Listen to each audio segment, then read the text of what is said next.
Friends, हिरोसा academy के इस YouTube platform के ऊपर आप सबका हार्दिक स्वागत है। हम लोग पीवाईक्यू क्वेश्चंस को लेकर के बात कर रहे थे और आज के इस सेशन के अंदर मैं कुछ आपको जो भी पीवाईक्यू क्वेश्चंस बच गए हैं उनको लेकर के बात करूंगा और जो क्वेश्चंस आपके एग्जाम के दृष्टिकोण से इंपॉर्टेंट हो सकते हैं उन क्वेश्चंस को भी हम इस वीडियो के अंदर बात करने वाले हैं। तो जो भी क्वेश्चन आपको यहाँ पर स्क्रीन पर दिखे, मेरे बताने से पहले आप कम से कम 2 से 3 बार उस क्वेश्चन को ट्राई जरूर किया करो और उसके बाद में यहाँ पर मैं जो सॉल्यूशन आपको बताऊं आप उस सॉल्यूशन को भी देखा करो। तो अपना सेशन शुरू करते हैं। जो अपना ये क्वेश्चन नंबर फर्स्ट है इसको हम सबसे लास्ट में देखेंगे क्योंकि ये काफी इंपॉर्टेंट है। 3 से 4 बार ये अपने नर्सिंग के एग्जाम में पूछा भी जा चुका है। यहां से हम स्टार्ट करते हैं। चलिए, क्वेश्चन में क्या पूछा अपने से, यदि किसी भिन्न के अंश को 400% और हर को 500% बढ़ा दिया जाए तो बताओ परिणामी भिन्न 10/21 हो जाता है।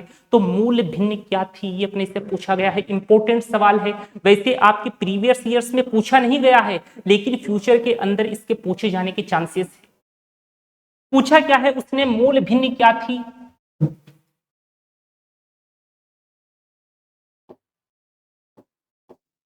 ठीक है, तो हमने मान लिया कि जो भिन्न है वो अपनी x/y है। जो ऊपर लिखी गई संख्या होती है वो तो होती है अंश, उसको कहा जाता है न्यूमरेटर, और जो नीचे लिखी हुई चीज होती है उसको कहा जाता है डिनोमिनेटर, यानी कि हर उसे कहा जाता है।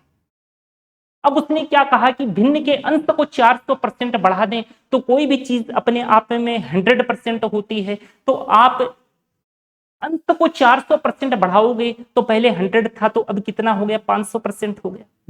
यानी कि अंश अपना कितना हो गया, 500x/100 हो गया। ठीक है, अब उसने क्या कहा कि हर को 500% बढ़ा दिया जाए तो हर कितना हो जाएगा, हर हो जाएगा आपका 600y/100।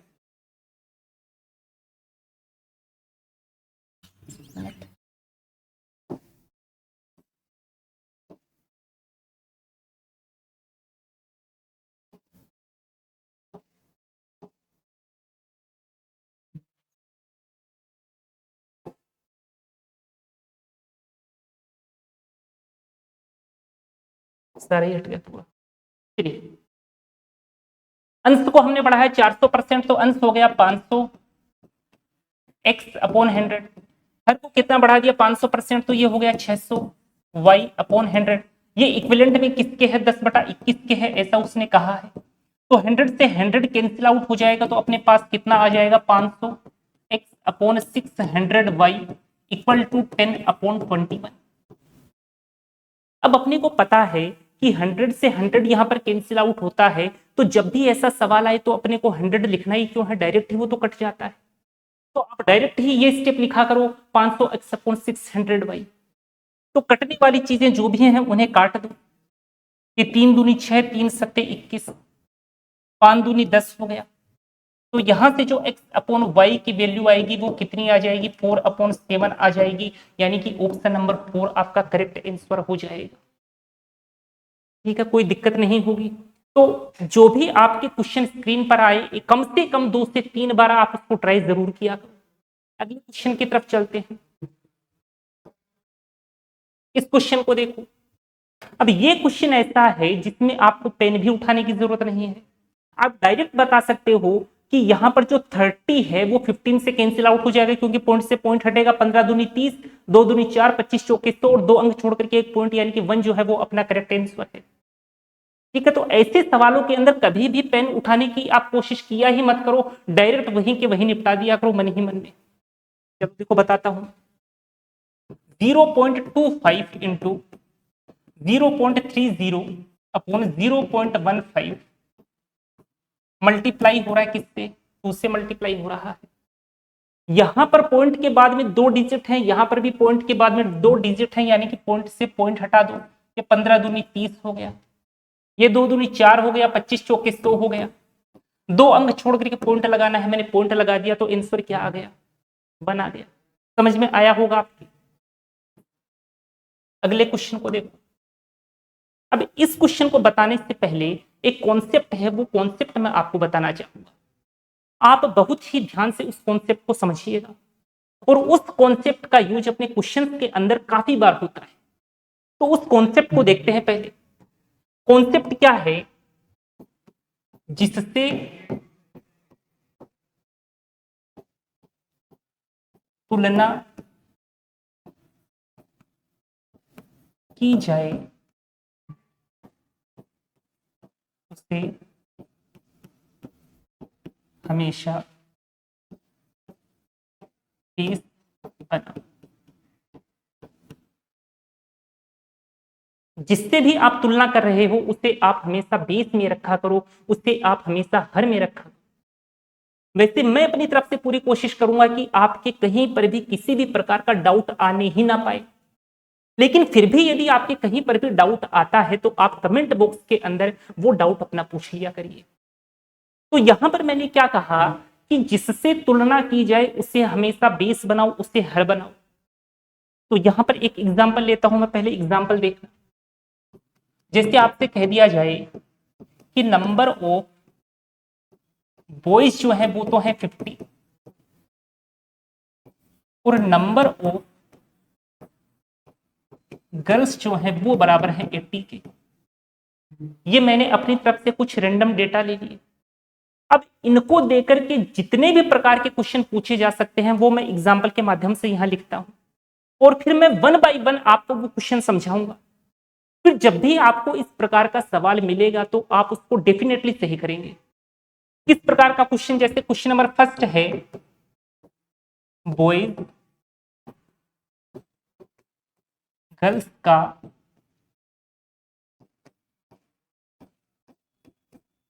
कितना परसेंट है? बॉयज गर्ल्स का कितना परसेंट है? क्वेश्चन नंबर फर्स्ट है। सेकंड क्वेश्चन देखो,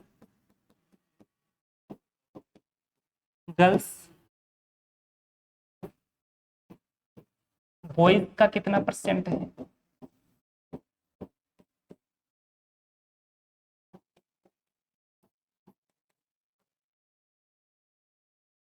नंबर 3, बॉयज गर्ल्स से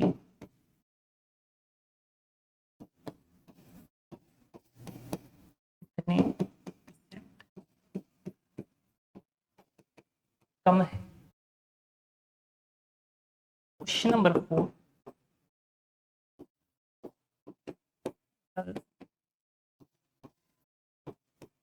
से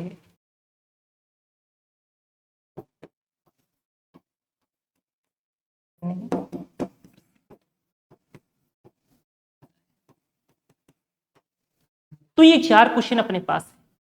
जब भी तुलना करने वाला क्वेश्चन आता है तो इन्हीं चारों क्वेश्चनों को घुमा फिरा के वो देता रहता है। तो क्वेश्चन नंबर फर्स्ट है कि जो बॉयज हैं वो गर्ल्स का कितना परसेंट है। यहां पर तुलना किससे हो रही है? लड़कियों से हो रही है। बॉयज गर्ल्स का कितना परसेंट है, गर्ल्स की तुलना में कितना परसेंट है, यही तो बात है। तो देखो, तुलना गर्ल्स से हो रही है यानी गर्ल्स की संख्या को मैं नीचे रखूंगा। कितने हैं? 80 हैं, तो 80 को मैंने नीचे रखा। बॉयज की संख्या को मैं ऊपर रख दूंगा, 50 को मैंने ऊपर रख दिया। पूछा परसेंटेज में है तो आप 100 से मल्टीप्लाई कर दो। कर दिया मल्टीप्लाई। इसको सोल्व करते हैं तो अपने पास आता है 62.5%। मुझे डायरेक्ट फ्रैक्शन टेबल याद है तो मैंने डायरेक्ट लिख दिया। अदरवाइज आप 500 में 8 का भाग लगा दो कि तो भी उतना ही आएगा। लेकिन मैं आपको रिकमेंड करूंगा कि जो फ्रैक्शन टेबल है वो भी आप याद कर लो, क्योंकि जो फ्रैक्शन टेबल है वो अपनी कैलकुलेशन स्पीड को काफी ज्यादा फास्ट कर देगी।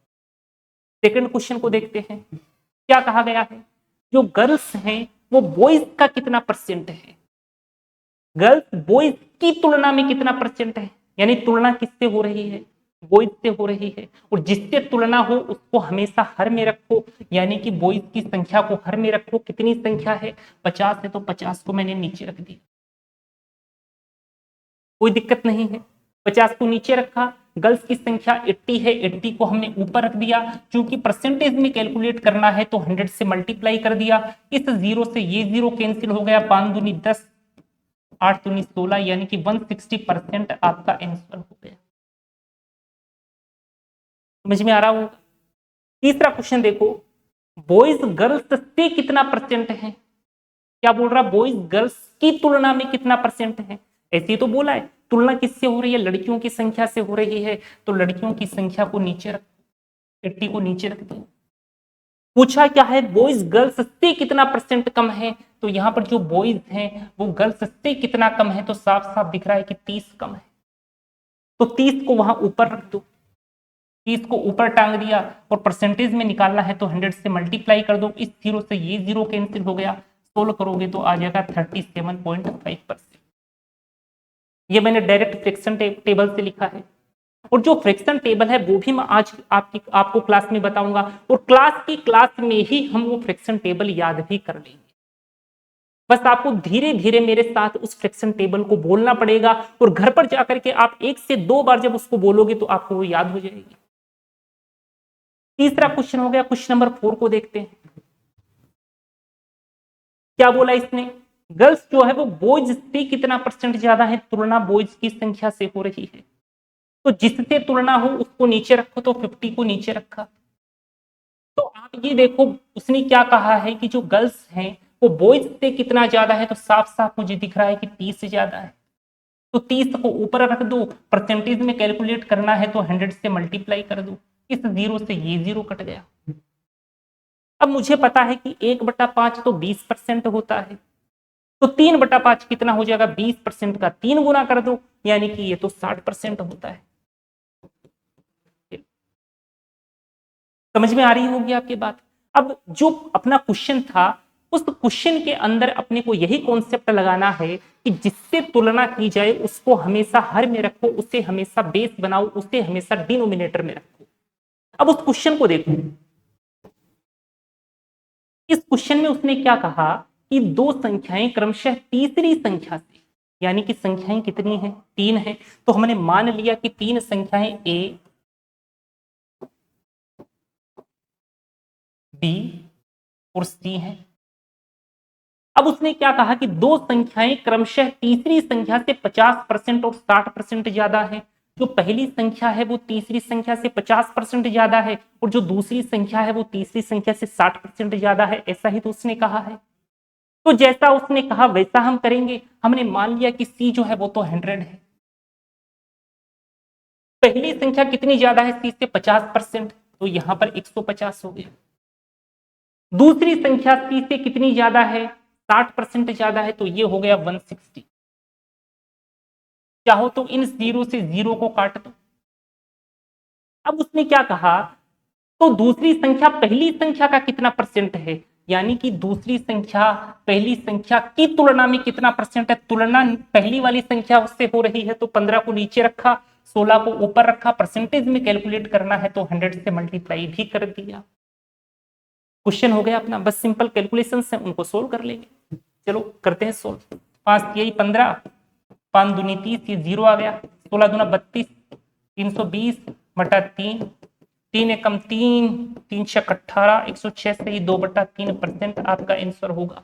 है क्या कोई ऑप्शन ऐसा? ऑप्शन नंबर ए तो ऐसा ही है। तो ये जो कंपेयर करने वाला जो कॉन्सेप्ट है, ये आपको ध्यान रखना है कि जिससे कंपेयर करो उसको हमेशा नीचे रखो। अभी एक क्वेश्चन और आएगा इसके ऊपर, तो वहां पर मैं आपको थोड़ी सी प्रैक्टिस और करवा दूंगा। अगला क्वेश्चन देखो आप, ये देखो, राम के व्यय तथा बचत में 5:3 का अनुपात है। यदि उसकी आय में 12% तथा व्यय में 15% की वृद्धि हो जाए तो उसकी बचत में कितने प्रतिशत की वृद्धि होगी? तो अपने को पता है कि जो आय है वो दो चीजों से मिलकर के बनती है, व्यय और बचत से। हमने जितना खर्च किया और हमने जितनी बचत की, यदि हम उन दोनों चीजों को जोड़ दें तो बताओ अपनी इनकम आएगी कि नहीं आएगी? अपने पास इनकम आ जाएगी। अब यहां पर उसने अपने को व्यय तथा बचत का अनुपात दिया है 5:3। व्यय का अनुपात 5 है, बचत का अनुपात 3 है। इन दोनों को बताओ मैं जोड़ूंगा तो मुझे इनकम का रेशियो मिलेगा कि नहीं मिलेगा? मिल जाएगा। व्यय तथा बचत का अनुपात है 5:3, इन दोनों को जोड़ा तो 8 आ गया, यानी 8 क्या है, अपनी आय है, अपनी इनकम है। तो आप इसको मैं ऐसे लिख सकता हूं, आय से यदि मैं व्यय को माइनस करूं तो अपने पास बचत आएगी। ठीक है बात इतनी। अब उसने क्या कहा है कि जो व्यय तथा बचत है वो 5:3 है, यानी कि आय कितनी हो गई, 8 हो गई। व्यय कितना है, व्यय का रेशियो अपने को दे रखा है 5 है, तो मैंने इधर 5 लिख दिया। 8 में से 5 को घटाओगे तो 3 आएगा, यानी कि बचत अपनी कितनी आ गई, 3 आ गई, तो उधर भी तो 3 ही दे रखा है। ठीक है। अब उसने क्या कहा है कि उसकी आय में 12% की वृद्धि करनी है। अब आपको यहाँ पर रेशियो दिए गए हैं, तो आप यहाँ से डायरेक्ट 12% की वृद्धि नहीं कर पाओगे। अपने को एक एक्चुअल वैल्यू चाहिए, और उस एक्चुअल वैल्यू को प्राप्त करने के लिए मैंने यहां पर 2 जीरो बढ़ा दिए। अब आप ऐसा मत कर देना कि आपने 2 जीरो यहीं बढ़ाए और इनको ऐसा का ऐसा रख दिया। इनको 2 जीरो दिए हैं तो आप इनके साथ अन्याय नहीं कर सकते, इनको भी 2 जीरो देने पड़ेंगे। अब ऐसा मत बढ़ा देना कि 2 जीरो यहां पर दे दिए, इसको 3 दे दिए, इसको 2 दे दिए। जितने जीरो यहां बढ़ाओगे उतने जीरो आगे बढ़ेंगे, ताकि जब आप इसको कैंसिल आउट करो तो वापस अपने को रेशियो 8, रेशियो 5, रेशियो 3 मिल जाए। ठीक, इतनी बात आई होगी समझ में। अब उसने क्या कहा, यदि उसकी आय में 12% की वृद्धि की जाए, इनकम में कितने परसेंट की वृद्धि की है, 12% की वृद्धि की है। अब आपको डायरेक्ट यदि निकालना है तो आप कैसे निकालोगे, वैसे मैंने परसेंटेज कैलकुलेट करने का तरीका आपको पिछली क्लासेस के अंदर बताया भी था। यहां पर एक बार मैं और आपको बता देता हूं। जैसे आपको किसी भी संख्या का यदि 10% निकालना है तो आप राइट हैंड साइड से एक डिजिट को छोड़ करके पॉइंट लगा दिया करो। जैसे देखो,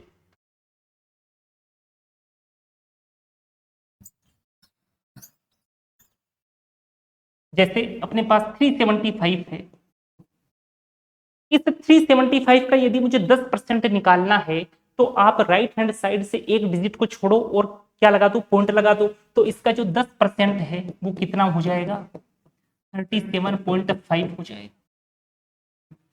यदि मुझे 30% निकालना है तो कैसे निकालूंगा, तो आप इस 10% का 3 गुना कर दो, 30% आ जाएगा।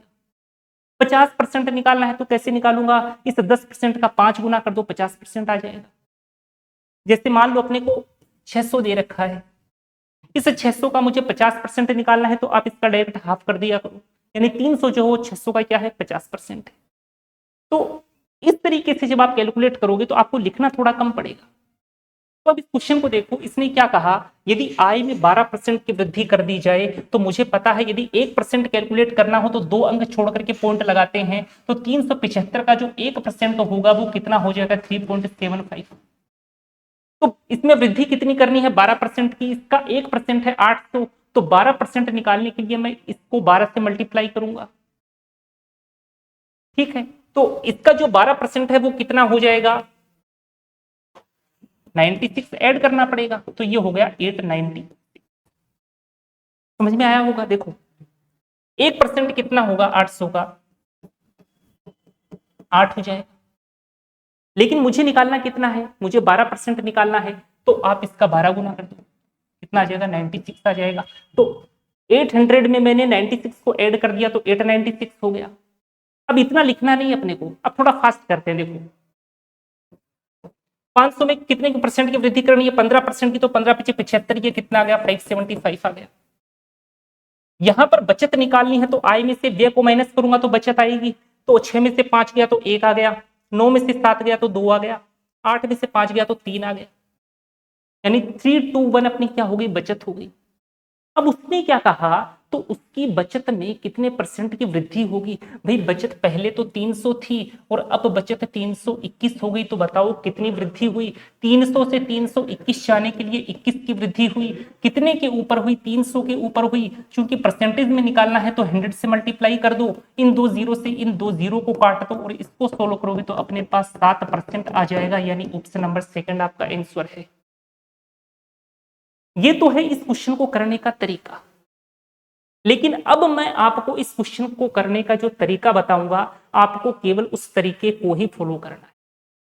उसके अंदर आपको इतनी कैलकुलेशन नहीं करनी पड़ेगी और जो क्वेश्चन होगा वो आपका ऐसे चुटकी बजाते हुए सोल्व हो जाएगा। करें उस तरीके को। देखो थोड़ा सा आप ध्यान से समझिएगा।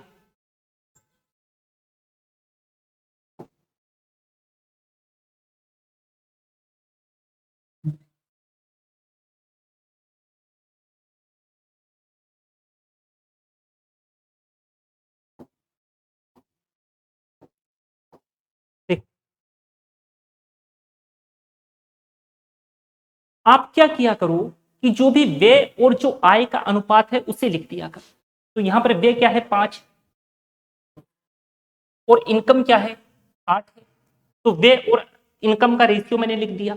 अब जैसे जैसे उसने कहा वैसे वैसे करो। देखो कैसे करेंगे, यदि उसकी आय में 12% की वृद्धि कर दी जाए तो आय कितनी है, नीचे वाली तो आय है, ऊपर वाला उसका व्यय है। कितनी परसेंट की वृद्धि की है, 12% की वृद्धि की है। तो डायरेक्ट आप इनको मल्टीप्लाई करके लिखा करो।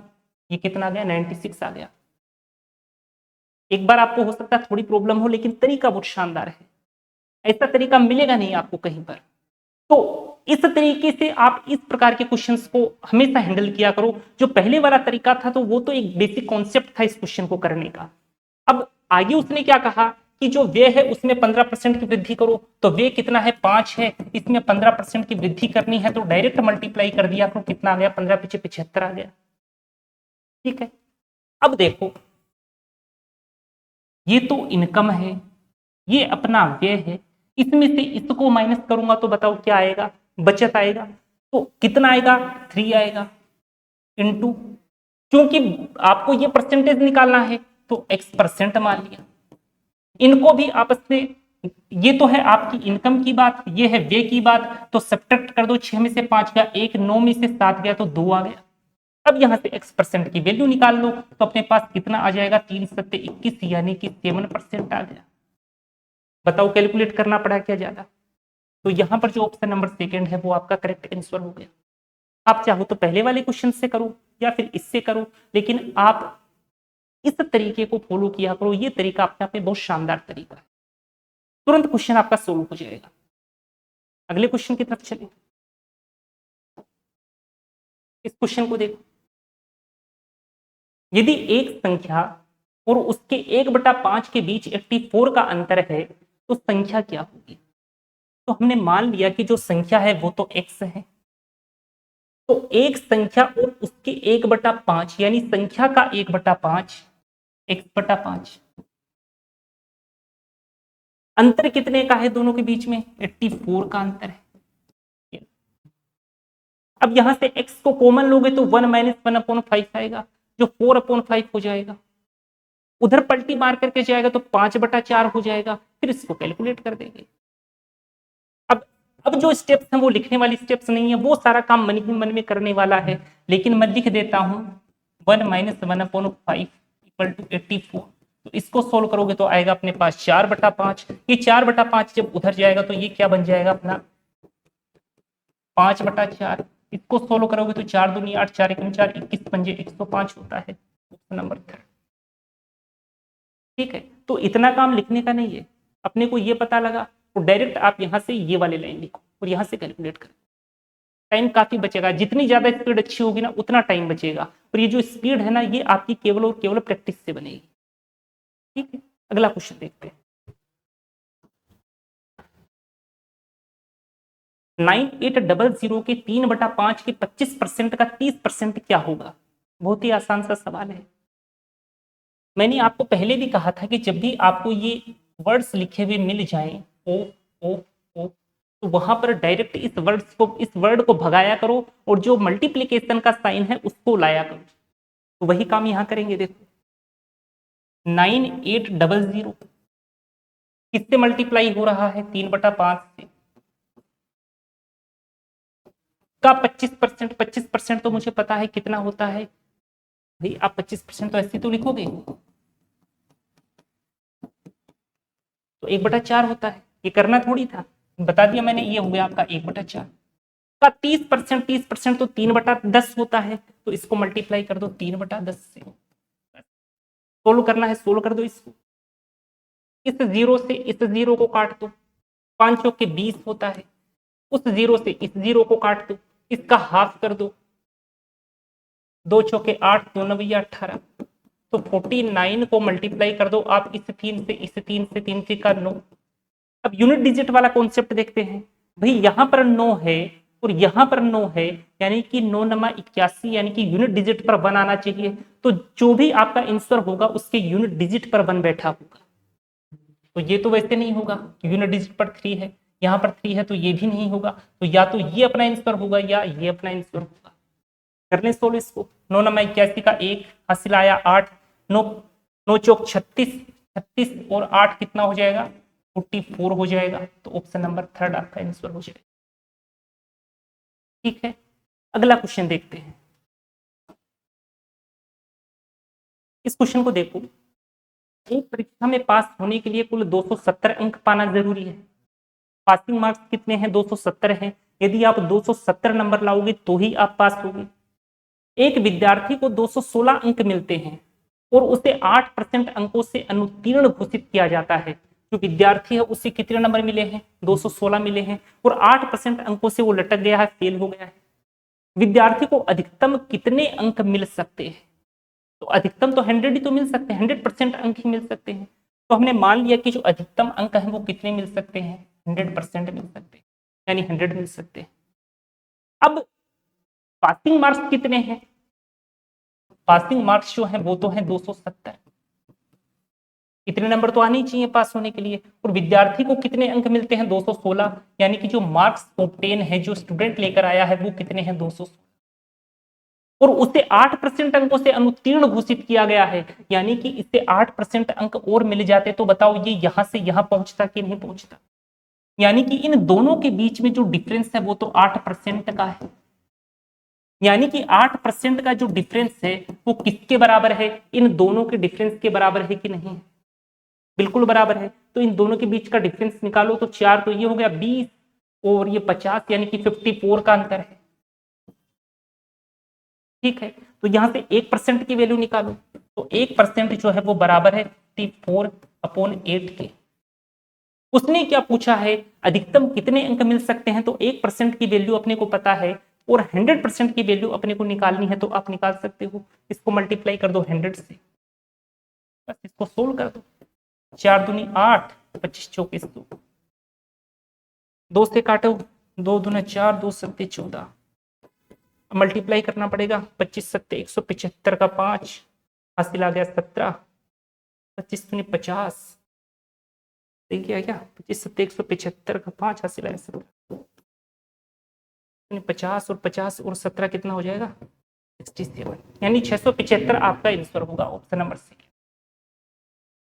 ठीक है, आसान सवाल था, थोड़ा सा दिमाग लगाना था और सोल्व कर देना। और ऐसा क्वेश्चन मैंने कल की क्लास में भी करवाया है।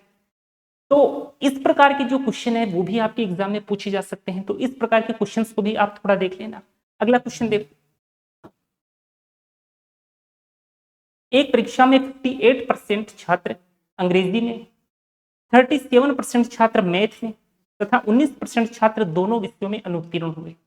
तो दोनों विषयों में कितने प्रतिशत छात्र जो हैं उत्तीर्ण हुए हैं वो अपने को बताना है। तो इस क्वेश्चन को करने का एक तरीका तो है वेन डायग्राम से कर लो और एक तरीका है कि आप फॉर्मूले से कर लो। तो मैं यहां पर आपको डायरेक्ट एक फॉर्मूले वाला तरीका बताता हूं, उससे बहुत ही फास्ट क्वेश्चन होगा। देखो फॉर्मूला क्या है, पहले फॉर्मूला देखो आप, only A pass percent plus, या फिर मैं अलग पेज पर बता देता हूं, only A pass percentage plus only B pass percentage plus both pass percentage plus both fail percentage equal to, ये अपना फॉर्मूला है। और यहां पर कोई जरूरी नहीं है कि हमेशा पास ही दे, हो सकता है फेल वाली बात आ जाए। तो फेल वाली फॉर्म में लिखना है तो क्या आ जाएगा, only B fail percentage plus only, यहां पर ए आएगा, only A fail percentage plus only B fail percentage. ठीक है, आगे का फॉर्मूला सेम रह जाएगा। तो इस फॉर्मूले का यूज हम उस क्वेश्चन के अंदर करेंगे। देखो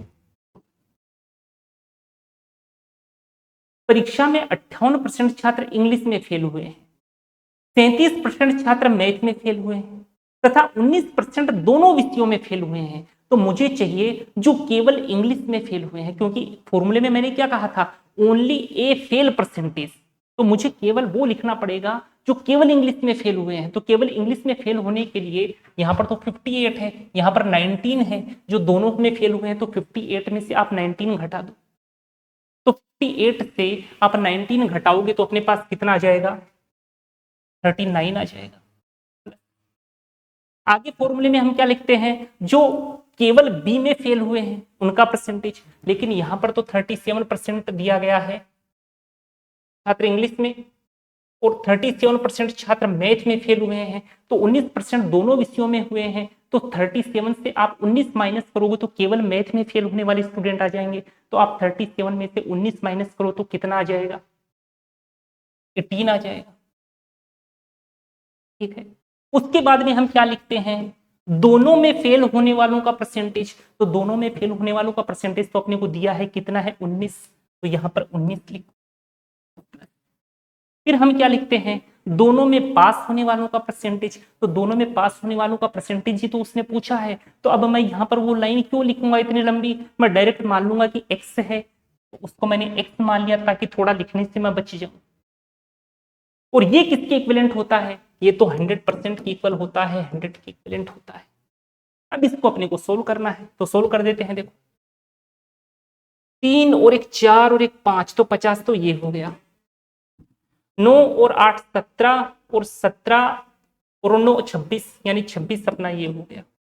तो ये अपना कितना आ जाएगा, 6 और 5 और 2 7, 76 आ गया।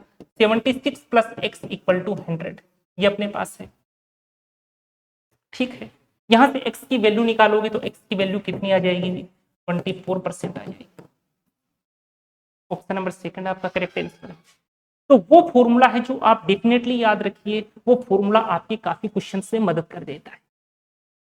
अगले क्वेश्चन की तरफ चलते हैं।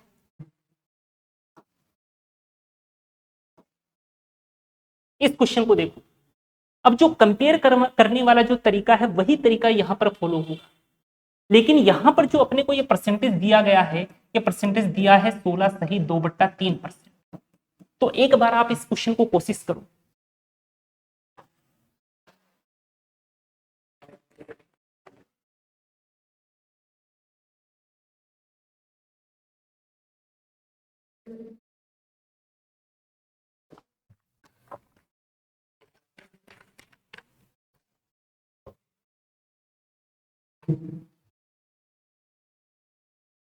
ठीक है, मैं बताता हूं, देखो अब कई लोग क्या करेंगे, देखो वो ऐसे करने की कोशिश करेंगे, ए और बी। उसने क्या कहा कि ए की आय बी की आय से 16 सही 2/3% ज्यादा है, यानी कि ए की आय जो है वो बी की आय से 16 सही 2/3% ज्यादा है, तो इसको 100 मानेंगे और इसको 116 सही 2/3% मान जाएंगे। तो ऐसा करोगे तो क्वेश्चन जो है वो थोड़ा कैलकुलेटिव हो जाएगा। इसीलिए मैंने कहा था कि जो फ्रिक्शन टेबल है उसको आप याद जरूर रखो। तो फ्रिक्शन टेबल में एक बार आपको वापस से बताता हूं, देखो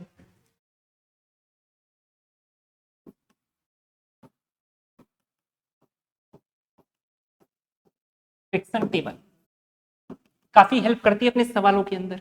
जो बड़े बड़े सवाल होते हैं ना उनको ऐसी चुटकियों में निपटा देती है ये। देखो यहां पर तो मैं बात करूंगा फ्रिक्शन की, और यहां पर मैं बात करूंगा उसके इक्विवेलेंट जो भी परसेंटेज है उस परसेंटेज की। तो यहां पर यदि मैं 1 है, मुझे 1 दिया गया है, इस 1 को मुझे परसेंटेज में कन्वर्ट करना है, तो बताओ कितना आएगा, 1 इंटू 100, 100% आएगा, 100%। यानी कि 100% की जो वैल्यू है उसको फ्रिक्शन में लिखोगे तो किसकी इक्विवेलेंट होती है, 1 की इक्विवेलेंट होती है। ऐसे ही आप 1/2 को देखोगे तो आएगा 50%, 1/3 को देखोगे तो आएगा 33 सही 1/3%, या फिर 33.33%। 1/4 जो होता है ये होता है अपना 25%, 1/5 होता है ये होता है 20%, 1/6 जो है वो बराबर होता है 16 सही 2/3%, या फिर 16.66%। इसके साथ ही साथ है आप एक 5/6 की वैल्यू भी ध्यान में रख लो, ये होता है 83.33%। यदि 1/7 की बात करूं तो 1/7 जो है ये बराबर होता है 14 सही 2/7%, या फिर 14.28%। जब भी डिनोमिनेटर में 7 आता है तो हमेशा 14 की टेबल चलती है। 1/8 जो है ये बराबर होता है 12 सही 1/2% या फिर 12.5%। इसके साथ में आप 3 फ्रैक्शन और ध्यान में रख लो, एक तो 3/8, एक 5/8 और एक 7/8। जो 3/8 है ये बराबर होता है 37.5% के, 5/8 जो है ये बराबर होता है 62.5% के, और जो 7/8 है ये बराबर होता है 87.5%। ठीक है। 1/9 जो है वो बराबर होता है 11 सही 1/9% के। जब भी अपोन में 9 आता है हमेशा 11 की टेबल चलती है। इसको हम ऐसे भी लिख सकते हैं 11.11%। और जो 1/10 है ये बराबर होता है 10% के, और जो 1/11 है ये बराबर होता है 9 सही 1/11% के, या फिर 9.09%। ये होती है आपकी फ्रैक्शन टेबल। एक बार रिवाइज करें। ठीक, देखो माइंड को एकदम शांत रखो और धीरे धीरे मेरे साथ बोलने की कोशिश कर। 1 जो है वो 100% के इक्विवेलेंट होता है। ठीक है। 1/2 होता है 50% के बराबर। 1/3 होता है 33 सही 1/3% के बराबर। 1/4 जो चौथाई भाग होता है वो तो 25% के बराबर होता है। 1/5 20% होता है। 1/6 16 सही 2/3% होता है। 1/7 जो है वो 14 सही 2/7% होता है। 5/6 मैंने आपको बताया था वो 83.33% होता है। 1/8 12.5% होता है। 3/8 37.5% होता है। 5/8 62.5% होता है। 7/8 87.5% होता है। 1/9 जो है वो 11 सही 1/9% होता है, और 1/11 जो है वो 9.09%। याद हुआ होगा। एक बार आप वीडियो को पॉज करिए और धीरे धीरे मन ही मन में एक बार इसको वापस याद करने की कोशिश करिए। अब ये फ्रैक्शन टेबल यूज कैसे होती है वो मैं आपको बताता हूं। देखो चलिए, अब उसने क्या कहा कि यदि ए की आय बी की आय से 16 सही 2/3% ज्यादा है, तो यहां पर अब मैं 100% क्यों मानूं? मुझे पता है 100% तो फ्रैक्शन में 1 की इक्विवेलेंट होता है, तो आप इसको 1 मानो ना, ताकि कैलकुलेशन सिंपल हो। 1 मान लिया।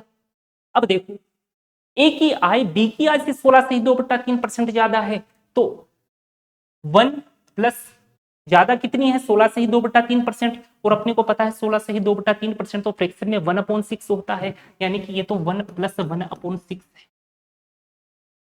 ठीक है। इसको जब आप सोल्व करोगे तो आता है 7/6। अब जब धीरे धीरे आपकी प्रैक्टिस होगी तो आपको इतना भी नहीं लिखना पड़ेगा, आप डायरेक्ट ये लाइन लिखोगे 7/6। लेकिन यहां पर एक स्टेप मैंने इसलिए बता दी ताकि सबके समझ में आ जाए। तो यहां पर देखो ये 7/6 है, ये 6 उधर जाएगा तो इस 1 से मल्टीप्लाई होगा तो 7 और 6 बनकर बैठ जाएगा। कोई दिक्कत नहीं है ना। अब उसने क्या कहा, तो बी की आय ए की आय से कितना प्रतिशत कम है? इस बी की आय जो है वो इस ए की आय से, यानी तुलना किससे हो रही है? ए से हो रही है। और जिससे तुलना हो उसे हमेशा नीचे बिठाया करो। और कितनी कम है यही तो पूछा उसने। देखो कितनी परसेंट कम है, तो साफ साफ दिख रहा है कि जी 1 कम है, और 100 से मल्टीप्लाई कर दो ताकि परसेंटेज में आ जाए। अब देखो 1/7 आ गया ना। 1/7 तो फ्रैक्शन टेबल से अभी हमने याद किया था। कितना था वो था जी 14 सही 2/3%। है क्या कोई ऑप्शन ऐसा? यहाँ पर ये थोड़ी सी इन्होंने मिस्टेक कर दी है, माफ कीजिएगा एक बार। 14 से ही 2/3 नहीं होता है, 14 से ही 2/7 होता है। 2/7%। ठीक है, तो ऑप्शन नंबर 3 जो है वो आपका करेक्ट आंसर हो जाएगा। ठीक है। यहां यहां मैंने डायरेक्ट फ्रिक्शन टेबल से लिखा। मैंने क्या बताया था कि 1/7 किसके इक्विवेलेंट होता है? 14 से ही 2/7% के इक्विवेलेंट होता है। तो आप या तो फ्रिक्शन टेबल से लिख दो, या आप 100 के अंदर 7 का भाग लगा दो। वहां थोड़ा आपको टाइम लगेगा। फ्रिक्शन टेबल आपको यदि याद है तो आप डायरेक्ट लिख दोगे। ठीक है, अगले क्वेश्चन को देखते हैं।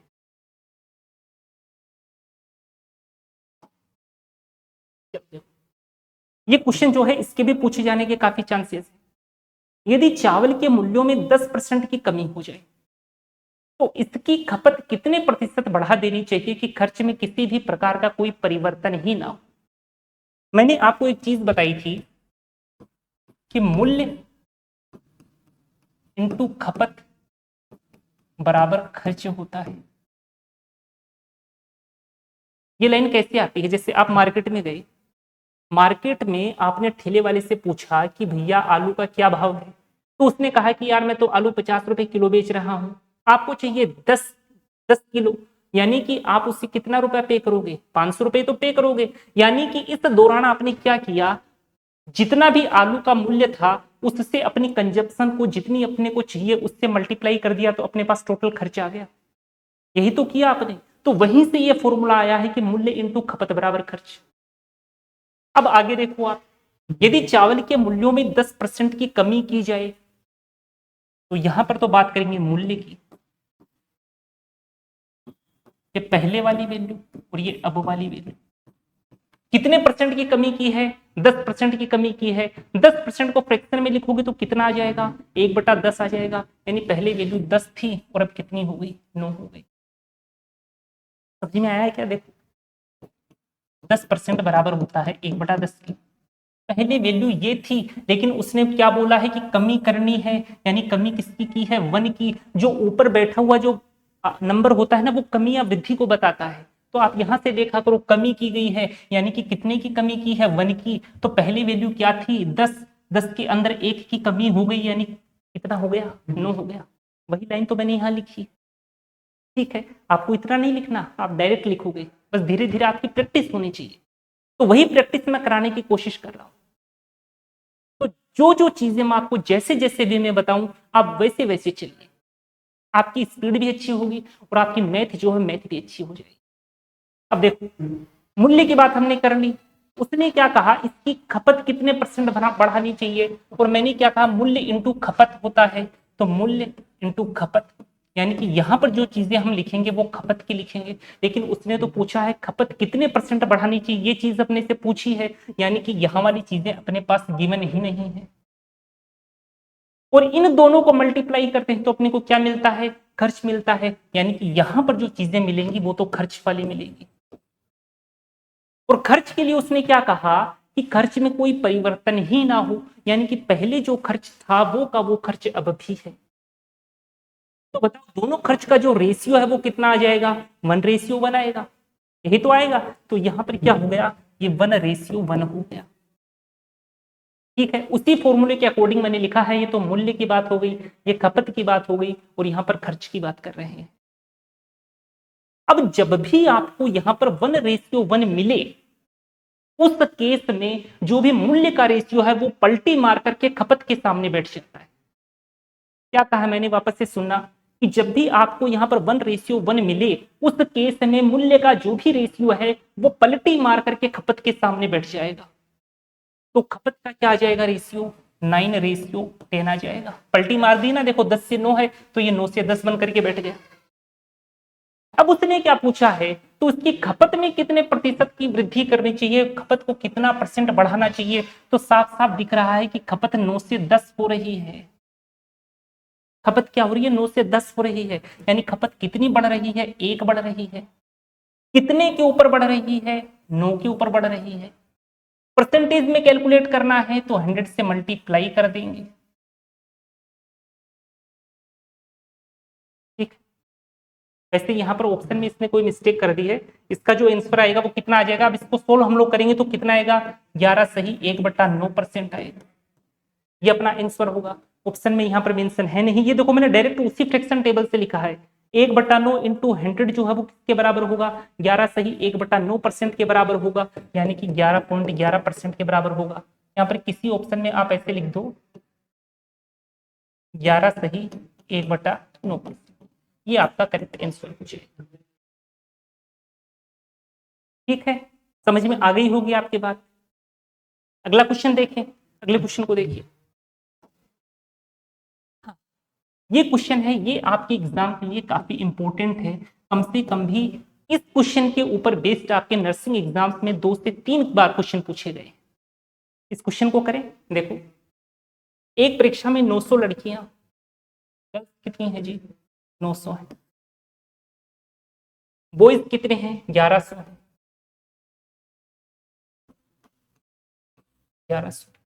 1100 लड़के, बैठे, इनमें से 40% लड़कियां व 50% लड़के जो हैं वो उत्तीर्ण हुए। लड़कियों के कितने परसेंट उत्तीर्ण हुए? 40%। 10% 90, यानी कि 9 चौक 36, 360 जो है वो तो पास हो गई। पीछे जो बच्ची वो फेल हो गई, तो 900 में से 360 को घटाओगे तो कितना आ जाएगा? 540 आएगा क्या? 540 आ जाएगा, यानी 540 जो है वो फेल हो गई।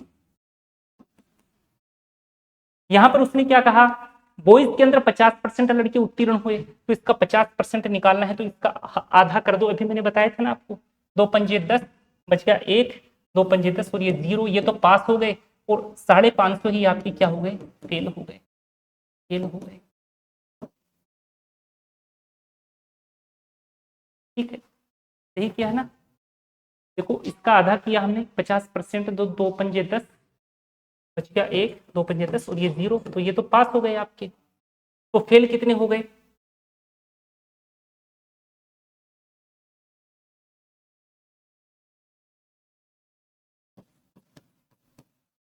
फेल भी आपके कितने हो गए? 550। ये तो पास हुए हैं, ये फेल हुए। ठीक है, अब आगे देखो, उसने क्या कहा है अपने से, कुल कितने परसेंट विद्यार्थी अनुत्तीर्ण रहे? तो यहाँ पर 540 है, यहाँ पर 550 है, दोनों को ऐड करोगे तो कितना आ जाएगा? 1090 आएगा क्या? कितना ही आ जाएगा? परसेंटेज में निकालना है तो 1100 और 900 को ऐड करो तो कितना आएगा? 2000, 2000 को नीचे रख दो, 100 से मल्टीप्लाई कर दो।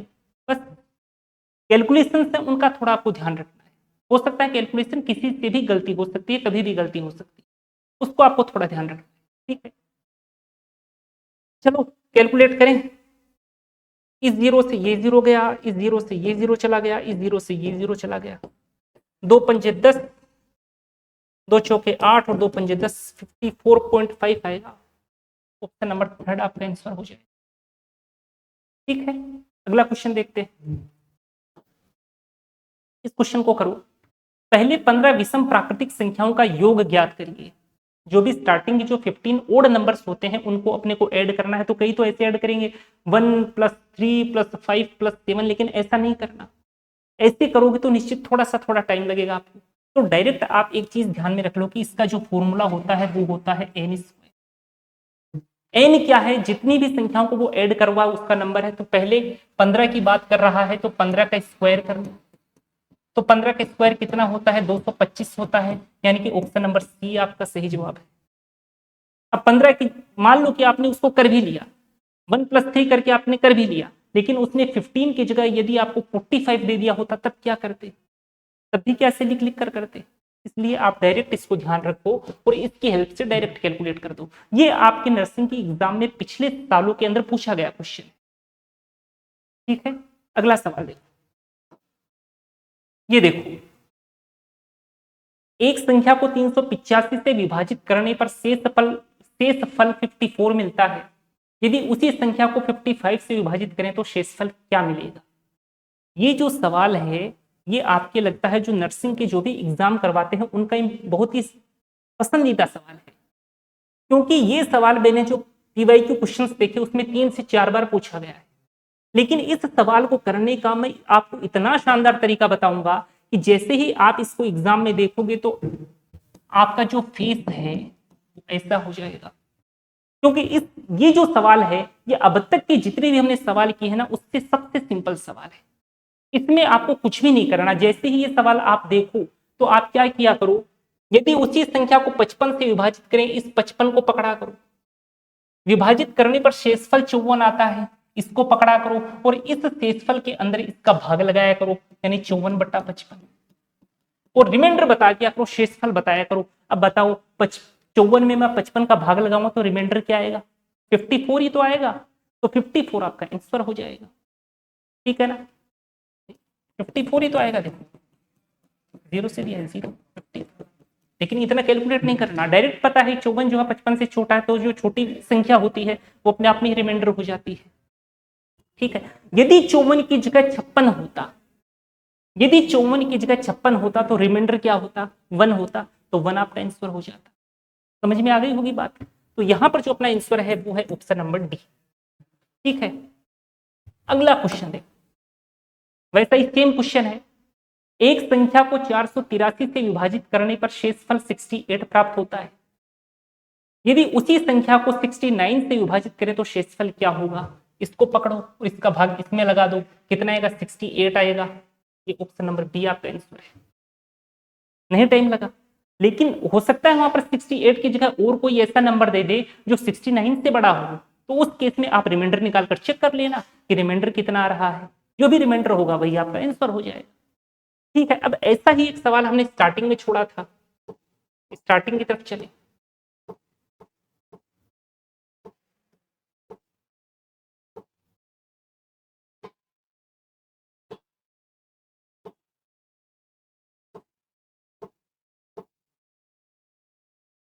ये रहा, ये तो शायद वही वाला रिपीट कर दिया इन्होंने। है? एक संख्या को 483 से भाग देने पर 68 शेषफल प्राप्त होता है। उसी संख्या को 69 से भाग देने पर, तो देखो ये तो वैसे ही छोटा है, 68 आपका आंसर। ठीक है, तो दोस्तों उम्मीद करूंगा कि आज का सेशन आपको पसंद आया होगा, आज की क्लास आपको पसंद आई होगी। कोई डाउट यदि आपके आता है तो आप कमेंट बॉक्स में पूछिएगा। कल इसी टाइम पर अपनी वापस मुलाकात होगी, तब तक के लिए धन्यवाद।